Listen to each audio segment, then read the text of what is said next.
Hey Aries, how y'all doing? Welcome, welcome, welcome. I am back and so very happy to be back with you guys.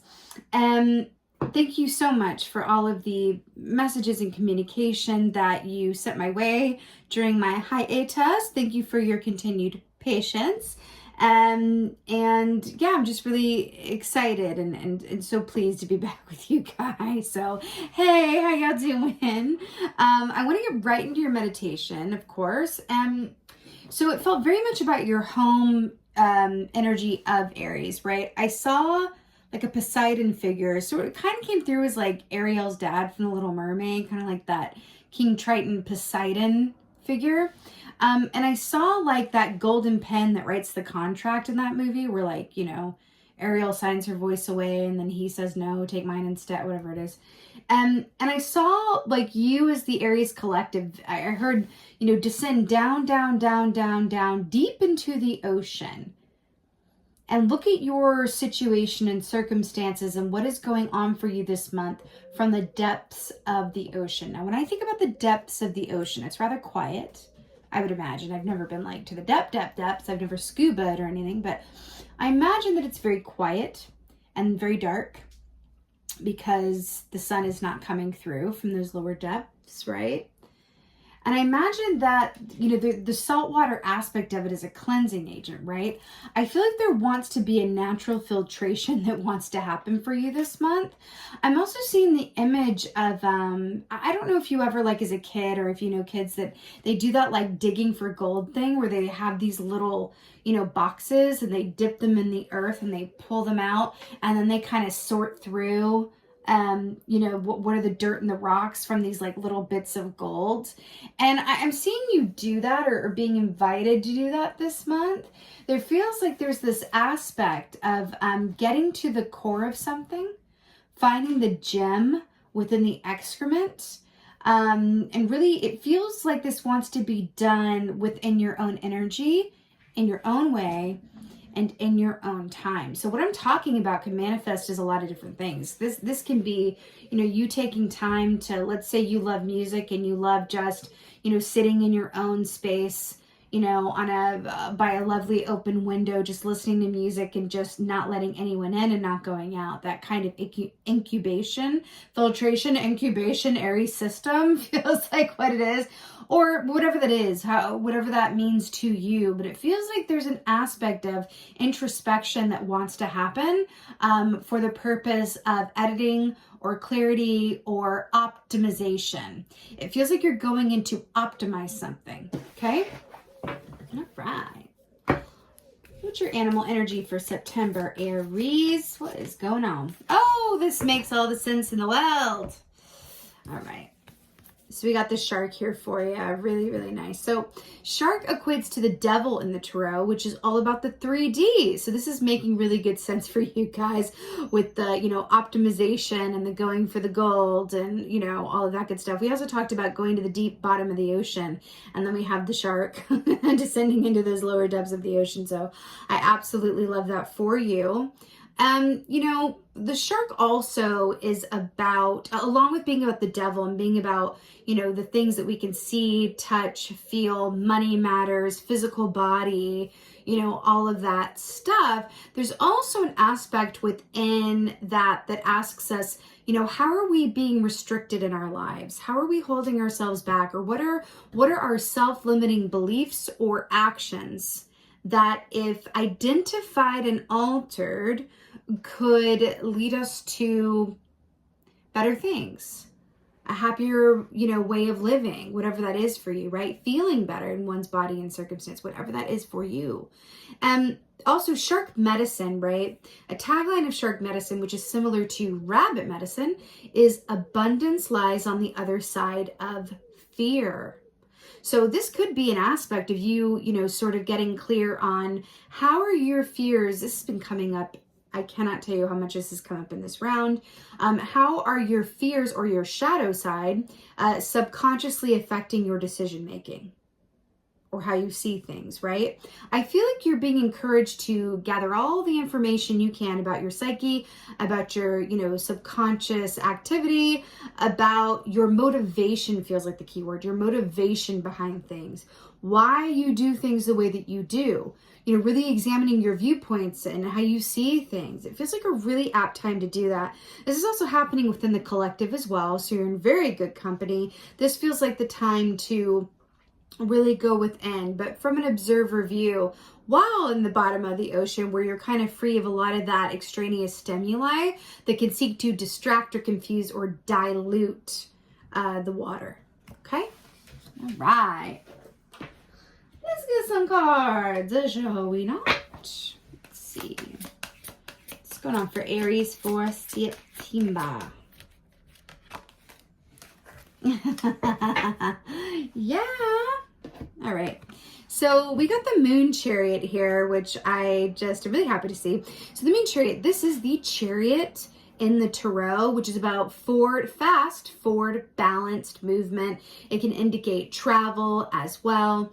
So what I really love about this is that it's coming up for you, you know, in the context of the Moon Chariot. And I'm really drawn to the moon aspect of this key in relationship to forward movement. So the moon has many phases, right? And there's also an aspect of what is illuminated by the full moon is also hidden by the dark moon or the new moon, right?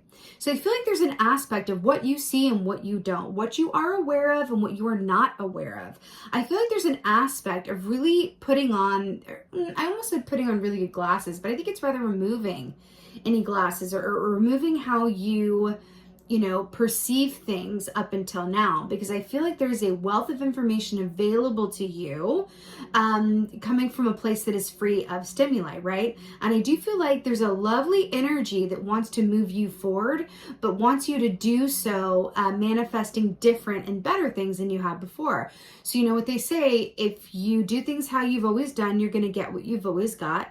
But if you want to manifest new and different things, then do things differently. And I feel like that's part of the ticket for you here, okay? But this is a very forward-moving energy, and it's just about, you know, can you optimize? Can you optimize that energy for your highest and best good, right? Oh, that was fast. Oh, wow. So we have the sorcerer. So this is the devil. So we were just talking about the devil with the shark, no? So how brilliant is this that this came up in your reading? So this is Capricorn energy, right? So this is really interesting because this is, especially in this context, with you can see that, but like the snake spitting venom into the cup, and then we like the sea dragon here, and like the two phases of the moon, and you know, all of this. So snake energy is very much about transformation and healing, but the venom that it's spitting into the cup, this specifically speaks to how you see things. So it's really fascinating. This is coming up in this way. How you see things. You know, also this is happening on top of a mountain as well, which is also about overcoming obstacles and challenges, right?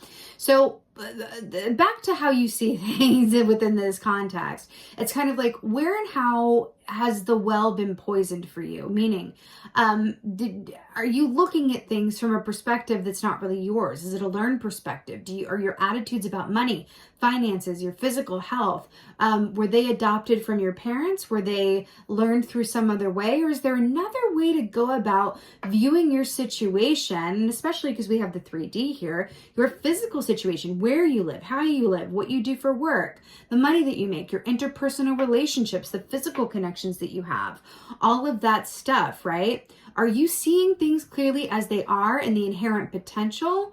Or is there something that is clogging the filter and not operating optimally? You're really being asked to consider that and look at that, because on the other side of this snake situation is shedding of that old skin and going into a new way of being, and thus manifesting new things, right? The devil asks us, you know, how are we trapping ourselves?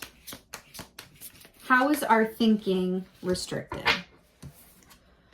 fascinating here. So look at this realness. So we have the Spirit of Cups. So this is the Knight of Cups in the traditional tarot, which traditionally speaking, you know, speaks of emotional relationships, loving the work that we do, having balanced partnerships, you know, the dreamer energy. But what I'm really loving about how it means a little bit something different in this particular deck. This is really about cocooning within and for yourself, right? Because this is really beautiful what this is here. We have the butterfly, which is another symbol of transformation, like the snake. And remember what we were talking about, how abundance lies on the other side of fear.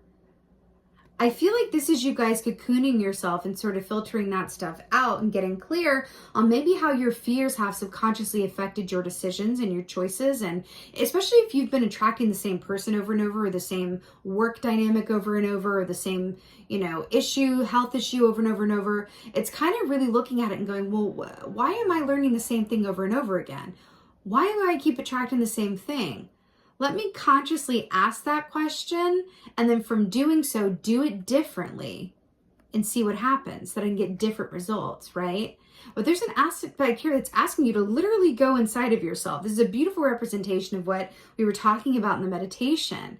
Abundance, which is being the fully formed butterfly, lies on the other side of fear. But in order to really determine what those fears are for you or how they've been holding you back, it takes a certain level of going within your own energy and space, away from the stimuli and noise and distractions, right? That can, you know, convolute things or muddy the waters, as it were. You're being asked to really do this with and for yourself. It's all up to you. It's all choices, right? You don't have to do anything, but it's more like a potential that's on the other side of this. So I do see an emphasis on your physical reality, money matters, all of that for this month, but still movement ahead. I feel like life is going to be very much happening to and for you, which is all the more reason I feel like Spirit is stepping in to say, within all of that stimuli, take some time to just be in your own energy so that you have the opportunity to make different choices and manifest different things, right? Definitely a lot going on for you this month. That is for sure. Wow, I love this. Okay. So we got the Magician here to clarify the Moon Chariot, which I'm really all about, because the Magician is about manifesting what you desire, meaning bringing into physical manifestation your intention. That's beautiful, right? So the Magician also talks about using all the tools at your disposal, right, to manifest what you desire. So I feel like part of the message here is determining the tools at your disposal, right? Getting very clear about what they are. I'm also really drawn to the fact that we have Cancerian energy here, which is the sign of the home and the hearth. So I do feel like in mother energy, right? So I do feel like for a good group of you guys, this has to do with home life, the physical body, all of that good stuff. It feels very distinctive, okay? So also, I want to talk briefly about fox medicine, because fox is really clever. It's also really good at adapting to whatever situation it's in and using its resources, right? So I feel like there's an aspect of kind of thinking a little more cleverly, thinking differently, using the side door instead of the front door amidst all of this very active energy that's going to be happening around and within you this month. Okay? You're being asked to be an active facilitator in your experience and actively edit and discern as you go. Sorcerer. Brilliant. This is exactly right. So here we have the Queen of Swords. She's come out a lot in this this round.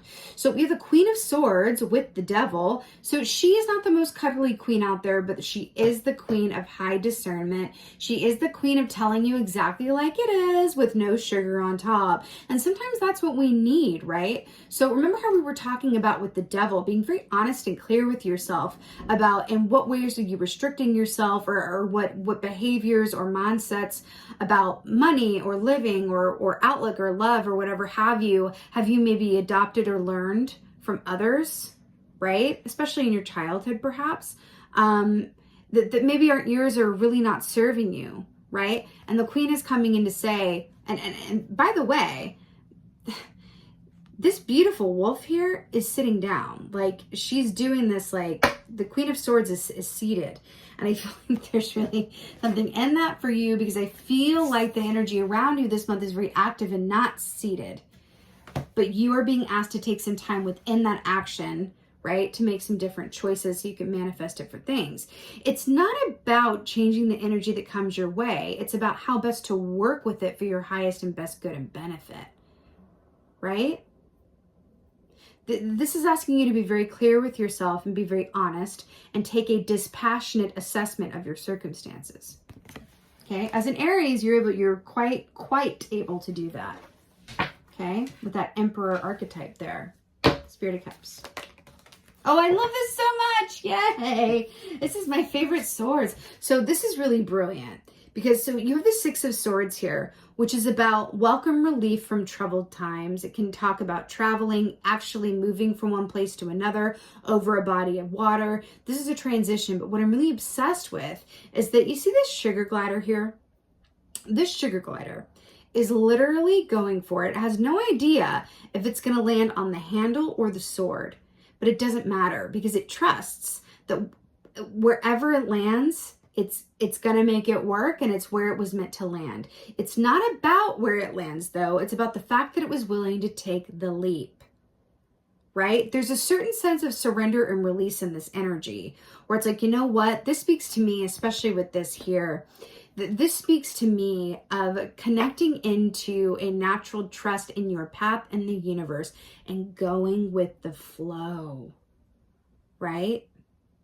You know, when we feel the need to control things, there's always really good information in that. But oftentimes when we do operate from a place of I need to control something, what that often leads to is us making choices and decisions that don't work out very well. Because our need to control is actually fear-based.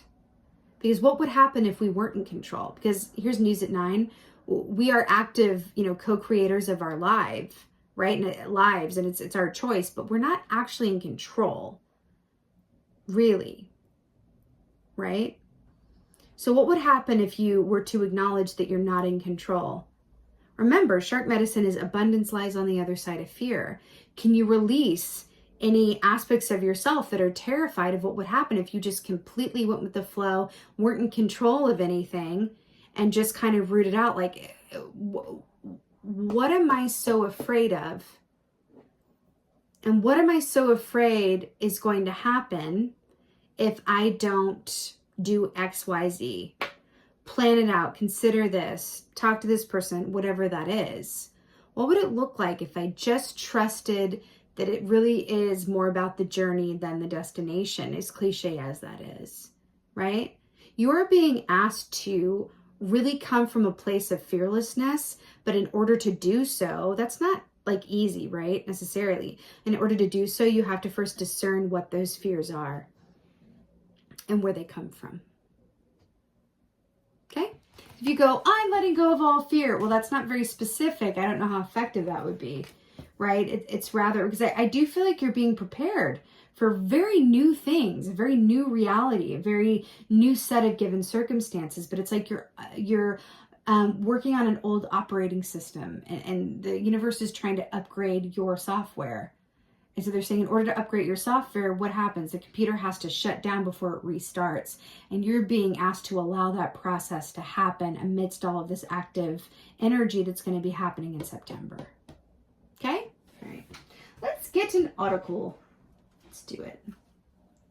Let's get an oracle for y'all from Aries.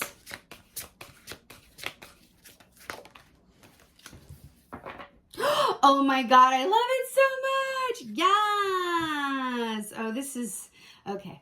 The eyes of beauty, positive expectations and clarity. What have we been talking about?